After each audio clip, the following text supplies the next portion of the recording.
ನಮಸ್ಕಾರ ಸ್ನೇಹಿತರೆ, ನಾಡು ನುಡಿ ಲೈವ್ಗೆ ಸ್ವಾಗತ. ಸ್ನೇಹಿತರೆ, ಇದೀಗ ವಾಹನ ಸವಾರರಿಗೆ ಮಹತ್ವದ ಸುದ್ದಿಯೊಂದು ಇದೆ. ಕಾರಿಗೆ ಫಾಸ್ಟ್ಯಾಗ್ ಅನ್ನು ಅಂಟಿಸದಿದ್ರೆ ಕಾರ್ಡ್ ಇದೀಗ ನಿಮ್ಮದು ಬ್ಲಾಕ್ ಆಗಲಿದೆ. ಹಾಗಿದ್ರೆ ಏನು ಈ ಸುದ್ದಿ? ವಿಡಿಯೋವನ್ನು ಪೂರ್ತಿಯಾಗಿ ವಾಚ್ ಮಾಡಿ. ಭಾರತದಲ್ಲಿ ಟೋಲ್ ಸಂಗ್ರಹ ಪ್ರಕ್ರಿಯೆಯನ್ನು ಸುಲಭಗೊಳಿಸುವುದಕ್ಕೆ ಪರಿಚಯಿಸಲಾದಂತಹ ತಾಂತ್ರಿಕ ವ್ಯವಸ್ಥೆಯೇ ಫಾಸ್ಟ್ಯಾಗ್. ಇದು ರೇಡಿಯೋ ಫ್ರೀಕ್ವೆನ್ಸಿ ಐಡೆಂಟಿಫಿಕೇಶನ್ ತಂತ್ರಜ್ಞಾನದ ಆಧಾರದ ಮೇಲೆ ಕಾರ್ಯನಿರ್ವಹಿಸುತ್ತೆ. ವಾಹನವು ಟೋಲ್ ಪ್ಲಾಜಾ ಬಳಿ ಬಂದಾಗ ಫಾಸ್ಟ್ಯಾಗ್ನಲ್ಲಿರುವಂತಹ ಚಿಪ್ ಅನ್ನು ಸ್ಕ್ಯಾನ್ ಮಾಡಿ ಟೋಲ್ ಶುಲ್ಕವನ್ನು ಸ್ವಯಂಚಾಲಿತವಾಗಿ ವಾಹನ ಮಾಲೀಕರ ಖಾತೆಯಿಂದ ಕಡಿತ ಮಾಡಲಾಗುತ್ತೆ.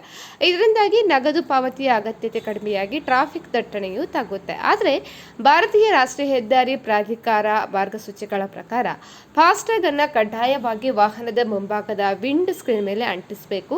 ಆದರೆ ಕೆಲವರು ವಾಹನ ಸವಾರರು ಇದನ್ನು ಕೈಯಲ್ಲಿ ಹಿಡಿದು ಸ್ಕ್ಯಾನ್ ಮಾಡಿಸ್ತಾ ಇದ್ದಾರೆ.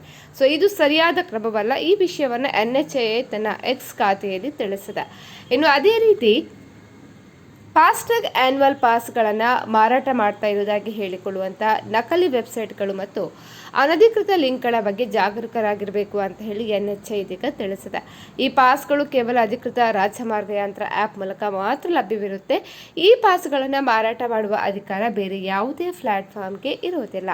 ಇಂತಹ ನಕಲಿ ಪ್ಲಾಟ್ಫಾರ್ಮ್ಗಳನ್ನು ನಂಬಿದರೆ ಆರ್ಥಿಕ ವಂಚನೆಗೆ ಅಥವಾ ವೈಯಕ್ತಿಕ ಮಾಹಿತಿ ದುರುಪಯೋಗಕ್ಕೆ ಕಾರಣ ಆಗ್ಬೋದು ಅಂತ ಹೇಳಿದೆ.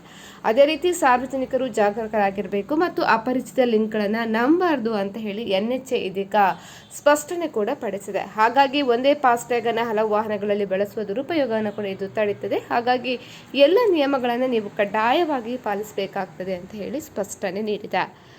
ಸ್ನೇಹಿತರೆ, ಈ ಬಗ್ಗೆ ನಿಮ್ಮ ಅನಿಸಿಕೆಯನ್ನು ಕಮೆಂಟ್ ಮಾಡಿ. ಅದೇ ರೀತಿ ನಮ್ಮ ಚಾನಲನ್ನು ಕೂಡ ನೀವು ಸಬ್ಸ್ಕ್ರೈಬ್ ಮಾಡಿಕೊಳ್ಳಿ.